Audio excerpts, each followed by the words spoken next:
네, 할렐루야. 주님께서 주시는 참 좋은 날, 기쁨이 가득한 날인 줄 믿습니다.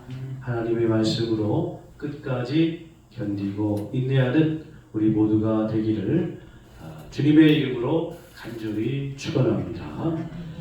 오늘 이 시간에는 견디면 기회는 옵니다 라는 제목으로 우리 함께 말씀과 은혜를 나누도록 하겠습니다.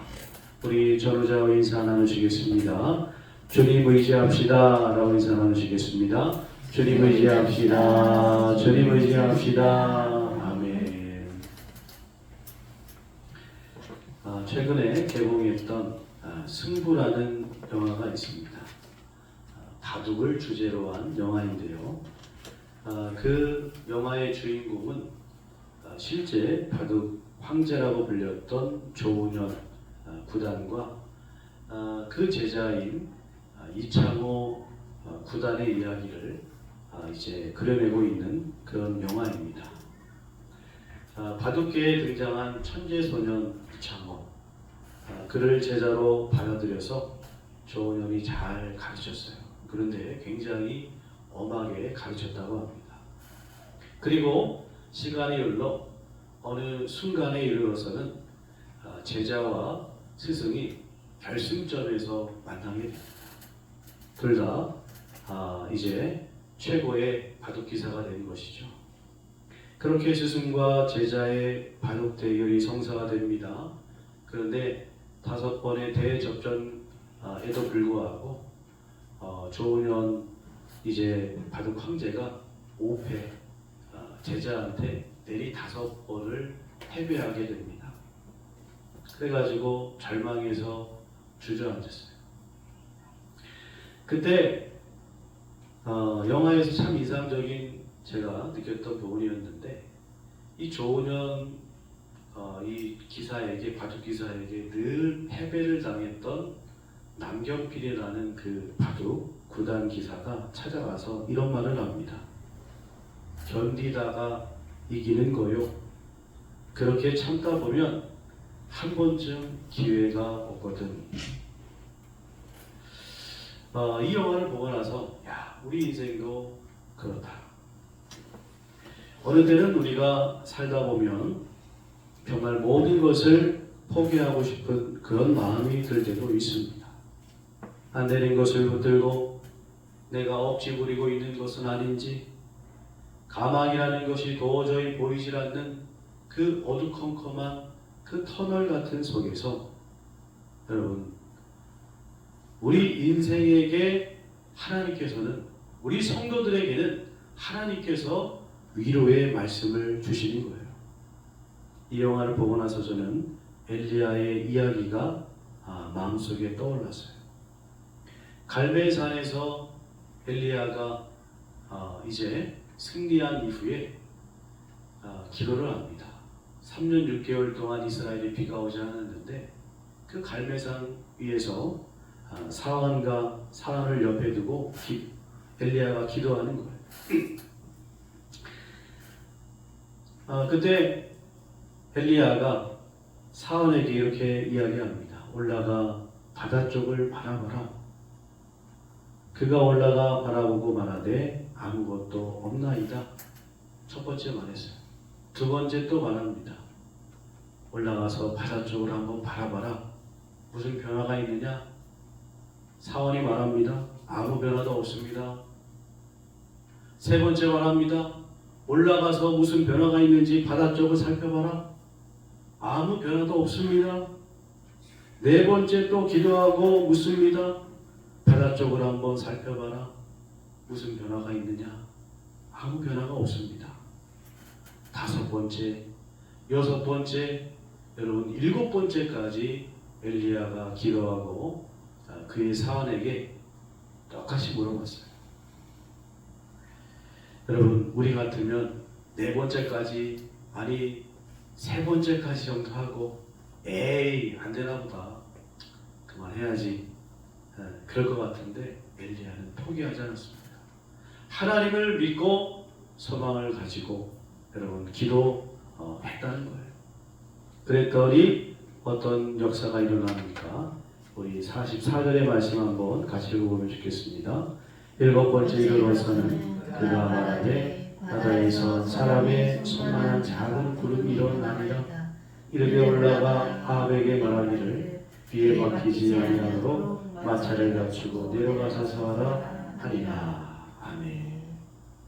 기도했는데 여러분, 일곱 번째 바다에서 사람의 손만한 작은 구름이 나타났어요. 애게할 수도 있죠.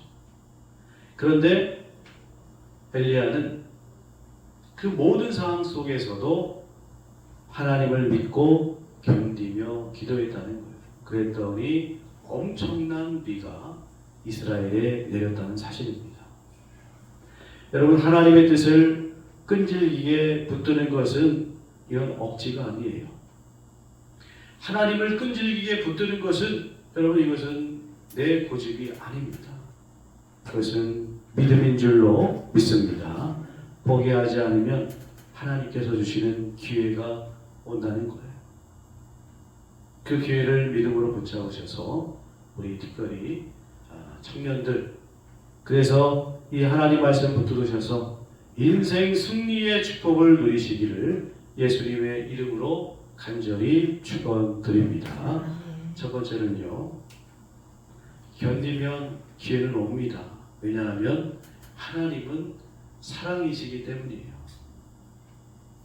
에스겔 16장 4절 5절의 말씀을 보면 하나님께서 이스라엘의 그 시작의 모습이 이랬다라고 기록하고 있습니다. 제가 읽어드리겠습니다. 내가 난 것을 말하건대 내가 날 때에 내 배꼽줄을 자르지 아니하였고 너를 물로 씻어 정결하게 하지 아니하였고 내게 소금을 뿌리지 아니하였고 너를 강보로 싸지도 아니하였나니 아무도 너를 돌보아 이 중에 한 가지라도 내게 행하여 너를 불쌍히 여긴 자가 없었으므로 내가 나던 날에 내 몸이 천하게 여겨져 내가 들에 버려졌느니라.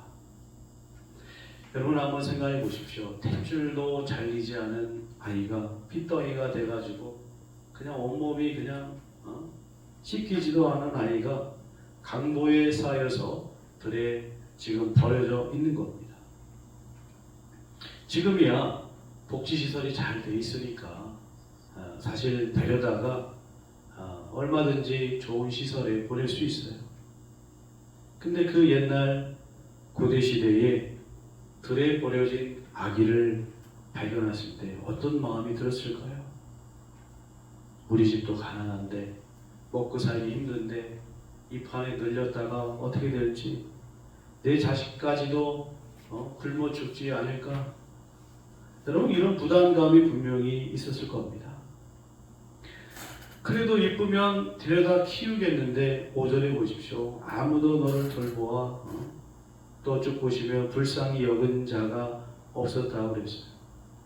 이건 뭐 데려다가 키워서 할 만큼 그렇게 어떤 인간적인 조건도 가지지 않았다는 겁니다. 여러분, 이스라엘 민족이 바로 그러했다는 거예요. 하나님께서 아브라함에게 주신 약속대로 하나님께서는 이스라엘을 이끄셨죠. 요셉을 통해서 고센 땅에 정착해서 거기서 하나의 민족으로 이제 성장하게 됩니다. 근데 성장하자마자 어떤 대우를 받게 됩니까? 애굽의 노예로 전락되고 이제 말았다는 거예요. 이제 막 태어난 이스라엘 민족이 탯줄도 자르지도 못하는 것 같이 노예의 신분이 되어가지고 완전히 버려진 그런 민족이 되었다는 거예요. 모세가 태어났을 때를 한번 생각해 보십시오. 어떤 일이 있었습니까? 여자아이면 살려두고 남자아이면 그냥 다 죽여라. 여러분, 이런 끔찍한 유아 살해까지 일어나던 그런 때, 한마디로 이스라엘은 여러분 그 생명조차 앞으로 부지할 수 없는 꺼져가는 등불과 같은 정말 들에 버려진 그런 어린아이와 같았다라는 것입니다. 어느 누구도 이스라엘을 도와주지 않았잖아요. 누구도 이스라엘을 도와주지 않았습니다. 광야 생활할 때도 어떤 나라도 이스라엘 민족을 따뜻하게 품어주지 않았어요. 심지어 길을 좀 지나가겠다고 아무것도 길 지나가는데 우리가 큰 길로 가고 아무것도 손대지 않겠다. 만약에 물을 먹으면 물값도 내겠다. 그랬음에도 불구하고 안 된다, 못 들어온다, 막 그렇게 푸대접을 받았잖아요. 이렇게 들여버려진 이스라엘 민족을 누가 거두셨습니까? 바로 하나님께서 긍휼히 여기사 이스라엘 민족을 거두신 줄로 믿습니다. 하나님께서 그들을 사랑하셔서 그들을 거두셨어요. 여러분, 우리의 인생도 똑같습니다. 어렵고 힘든 인생, 내 인생 내쳐진 것 같지만 그러나 하나님께서는 결코 우리를 포기하지 아니하신다니까요. 사랑하시고 끝까지 품어주신다는 사실입니다. 우리 한국, 대한민국도 일제치하와 6.25 전쟁으로 마치 들에 버려진 아기와 같았죠. 사실 망한 거나 다름이 없었습니다. 사진만 봐도 어떻게 참 너무나도 안타까운 그런 현실이었어요. 그런데 이 민족을 하나님께서 사랑해 주셨습니다. 수많은 선교사들을 한국으로 파송시켰습니다. 그래서 한국의 교육 운동을 펼쳤어요. 한국 땅에 들어와서 학교를 세우고 계명운동을 펼쳤습니다. 병원을 세우고 복지시설을 늘리고 자유와 평등, 민주주의를 가르쳤어요. 그뿐입니까? 여권신장, 인권, 허례허식 타파, 미신과 같은 구습을 타파해서 여러분 우리나라가 새로운 나라로 거듭날 수 있도록 하나님께서 선교사들을 통해서 우리나라에 역사하셨다니까요.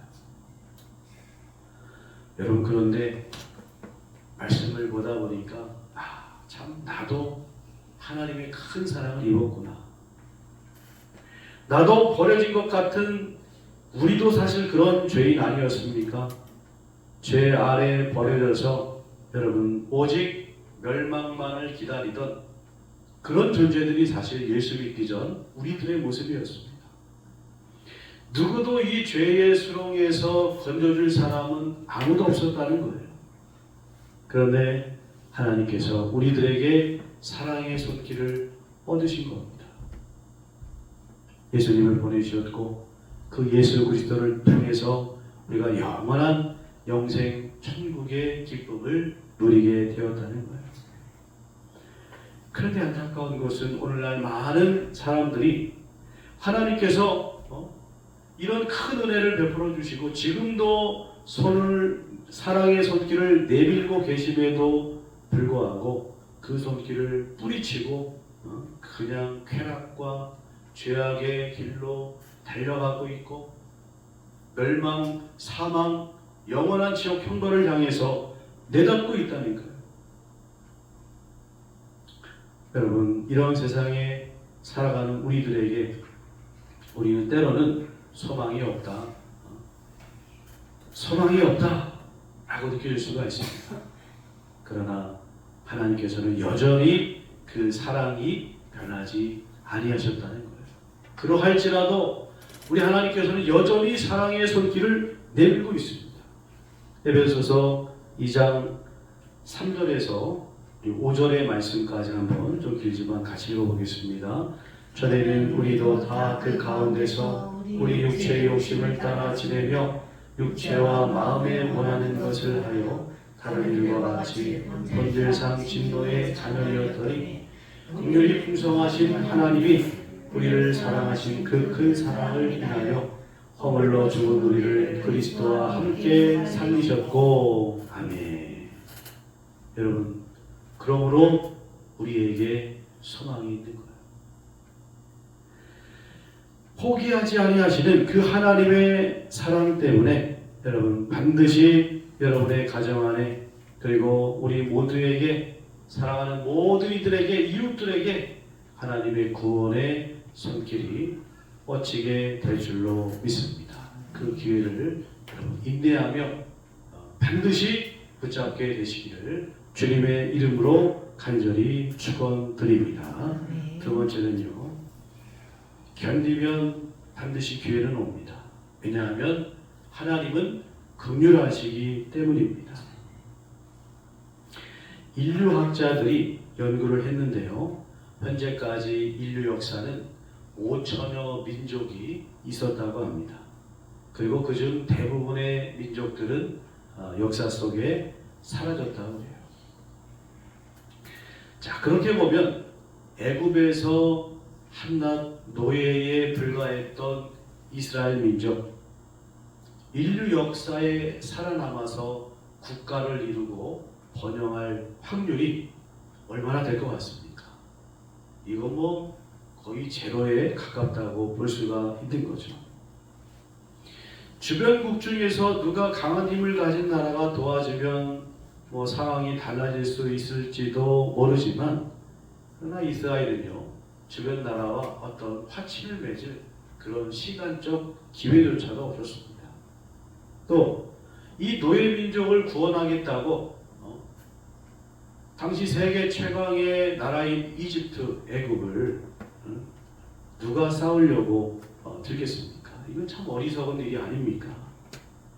그러니 이스라엘 민족들이 할 수 있는 게 뭐가 있겠습니까? 뭘 해도, 힘을 써도, 외교를 해도, 누군가 도움을 요청할 아무것도 없는 거예요. 그래서 이스라엘 민족들이 무엇을 했겠습니까? 하나님께 탄식하며 부르짖는 일밖에 할 수가 없었다는 거예요. 사실 그런데 우리 믿는 자들에게 이게 가장 큰 힘입니다. 여러분, 가장 큰 능력은요, 하나님 앞에 부르짖는 거예요. 어쨌든 하나님께서 그들의 부르짖음을 들으셨죠. 그래서 마치 들에 벌어져서 생명이 꺼져가는 그 어린아이를 하나님께서 품에 안으시고 6절의 말씀으로 말씀하셨어요. 너는 피투성이라도 살아있으라. 다시 이르기를 너는 피투성이라도 살아있으라. 세 번역 성경에 보니까 제발 사람만 다오, 제발 사람만 다오, 이렇게 말씀하셨다고 번역되고 있더라고요. 주석서를 보니까 살아있으라 라는 히브리어가 이런 뜻도 갖고 있더라고요. 갓난아기를 입양하는 그런 뜻도 있었습니다. 그러니까 하나님께서 친히 이스라엘을 품에 안으시고 살아있어라, 내가 너를 입양하겠다, 양자로 삼겠다, 이렇게 말씀하셨다는 거예요. 여러분, 여기서 중요한 사실은 바로 이스라엘이 하나님께 이런 은혜를, 긍휼함을 입고 입양되어 양육되는 데 있어서 이스라엘이 어떠한 공로가 없었다는 거예요. 들에 버려진 아기가 뭐가 이뻐서, 뭐가 결과가 있어서, 뭔 행함이 있어서 하나님께 이런 대우를 받을 수 있느냐? 아무것도 없다는 거예요. 여러분, 하나님의 긍휼하심 때문에, 그 은혜 때문에 이스라엘이 그 들에 버려진 그 상황에서 건짐받게 된 줄로 믿습니다. 마찬가지로 오늘 우리가 새 생명을 입고 하나님의 자녀가 된 것도 하나님의 크신 긍휼하심 때문이었습니다. 우리는 죄로 오염된 채 버려진 그런 존재들이었습니다. 죄의 노예가 되어서 그 안에 신음하면서 그냥 생명이 꺼져가는, 그래서 오직 탄식밖에 할 수 없는, 여러분, 그런 존재가 우리들이었습니다. 우리가 죄를 씻어내기 위해서 뭘 할 수 있습니까? 사람이 할 수 있는 게 아무것도 없어요. 그런데 놀라운 일이 벌어졌죠. 하나님께서 우리들을 긍휼히 여겨주신 것입니다. 독생자 아들을 우리에게 보내주신 줄 믿습니다. 그래서 대신 죽게 하심으로 우리의 죄값을 치르셨다는 거예요. 하나님의 사랑이 우리에게 이렇게 나타난 바 되었으니 하나님이 자기의 독생자를 세상에 보내심은 그로 말미암아 우리를 살리려 하심이라. 우리를 살리시기 위해서 예수님을 보내주셨다는 겁니다. 여러분, 우리가 간절히 원한다고 해서 하나님의 긍휼을 받는 것이 아닙니다. 열심히 쌓은 공로로 받는 것도 아니에요. 오직 우리는 은혜로 받는 겁니다. 사도 바울이 그렇게 말했잖아요. 로마서 9장 16절 한번 읽어보겠습니다. 그런즉 원하는 자로 말미암음도 아니요 다른 박제라는 자로 말미암음도 아니요 오직 긍휼히 여기시는 하나님으로 말미암음이라. 아멘. 하나님의 은혜 때문에 우리가 소망이 있고 살게 된 겁니다. 조금 다른 비유입니다만 자식을 향한 부모님의 사랑도 마찬가지죠. 자식이 뭔가 받을 만해서 부모는 그 자식을 사랑하고 긍휼히 여기는 것이 아닙니다. 사실 자식의 어떤 행하는 것이라든지 자격을 따지면 죄송하지만 얼마나 그 자격이 있는 자식들이 얼마나 되겠습니까? 이런 이야기가 있어요. 외출한 후 귀가한 엄마에게 아들이 엄마 동생을 돌봐준 대가를 나에게 주세요 하면서 청구서를 딱 내밀었습니다. 동생과 하루 종일 놀아준 값 10만원, 동생 기저귀 갈아준 값 3만원, 우유 먹여준 값 2만원, 총 15만원 내놓으세요 하고 청구서를 딱 내밀었습니다. 그랬더니 엄마가 이번에는 큰 종이에다가 쭉 적기 시작했습니다. 네가 태어나서 지은 값, 밥 먹여 살린 값, 재워주고 입혀주고 병원에 데려간 값, 너 아플 때 간호해준 것, 용돈 준 것, 간식 사준 것, 외식시켜준 것, 여행 가고 그 셀 수 없이 많은 것들을 쭉 주하고 엄마는 이 모든 것을 너에게 공짜로 전한다. 여러분, 근데 하나님께서는 이보다 더 좋은 것을 우리에게 베풀어 주셨습니다. 이 하나님의 긍휼하심을 믿는다면 우리가 좌절할 이유가 없어요. 여러분, 우리는 부족하지만 그러나 그 긍휼하심을 믿고 소망을 갖고 여러분 기회를 잡으시기를 예수님의 이름으로 간절히 축원합니다. 세 번째는 견디면 반드시 기회는 옵니다. 왜냐하면 하나님은 가능하시기 때문이에요. 자, 이렇게 들에 버려져서 누구도 거들떠 보지 않던 이스라엘, 하나님께서 어떻게 해주셨느냐? 에스겔서 16장 9절부터 13절의 말씀을 쭉 보시게 되면 내가 물로 내 피를 씻어 없애고 내게 기름을 바르고 수놓은 옷을 입히고 물돼지 가죽신을 신기고 가는 배로 두르고 모시로 덧입히고 배물을 채우고 팔꼬리를 손목에 끼우고 목걸이를 목에 걸고 코고리를 코에 달고 귀고리를 귀에 달고 화려한 왕관을 내 머리에 씌웠나니 이와 같이 내가 금은으로 장식하고 가는 배와 모시와 수놓은 것을 입으며 또 고운 밀가루와 꿀과 기름을 먹음으로 극히 곱고 형통하여 왕후의 지위에 올랐느니라 라고 말씀하고 있습니다. 버려졌던 그 아이를 하나님께서 그냥 품에 안으시고 씻기고 입히고 좋은 곳으로 채우고 나중에는 왕관 씌우셔서 왕후의 지위에까지 앉히셨다고 말씀하고 있어요. 유럽의 고전 고전 동화인데요. 신데렐라, 원래 이름은 그 쌍드리옹이었다고 합니다. 그런데 우리가 잘 알고 있듯이 이 주인공은 어떻습니까? 새 엄마와 그 두 명의 새 언니와 함께 살면서 늘 힘든 집안일을 도맡아하죠. 그냥 불행한 인생을 살아갑니다. 그러던 그녀가 어느 날 요정의 도움으로 왕자를 만나게 되고 그리고 이제 후에 또 여러 가지 사건 끝에 왕자와 결혼하게 되고 불행한 인생이 한순간의 행복으로 인생 역전이 되게 됩니다. 여러분, 신데렐라는 사실 이 불행한 상황 속에서 할 수 있는 일이 없었어요. 요정이 도와주지 않았다면 결코 그 부엌에서 벗어날 수가 없었다는 것이죠. 마찬가지로 이스라엘도 하나님께서 이 불행한 상황을 역전시켜 않으셨다면 결코 왕후의 지위에 오를 수가 없었다는 겁니다. 그것은 우리도 마찬가지입니다. 우리도 하나님께서 사랑하셔서 우리를 양자 삼아주시지 않으셨다면 우리가 어떻게 하나님의 자녀가 될 수가 있겠습니까? 세상 이치로 보자면 이것은 불가능한 일이 될 수 있지만 그러나 하나님께는 여러분 불가능한 일이 없다는 거예요. 하나님을 믿을 때 모든 것은 가능한 줄로 믿습니다. 탕자의 비유를 보십시오. 둘째 아들은 분명히 불의라식이 맞습니다. 아버지 재산 미리 받아서 허랑방탕하게 그냥 멀리 아버지 간섭 안 받으려고 가서 거기서 다 써버렸어. 그리고 거짓 걸로 집에 돌아왔어.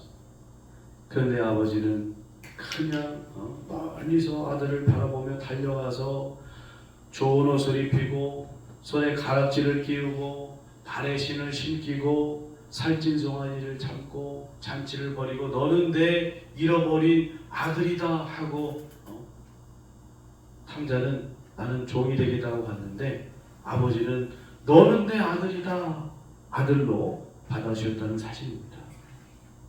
여러분 세상에서 많은 사람들이 이렇게 말합니다. 사람 고쳐 쓰는 거 아니다. 사람의 생각으로는 탕자 같은 사람은요 이거 못 고쳐요. 저거 또 저거 아버지 재산 갖고 또 도망갈 놈이야. 구제불능이야.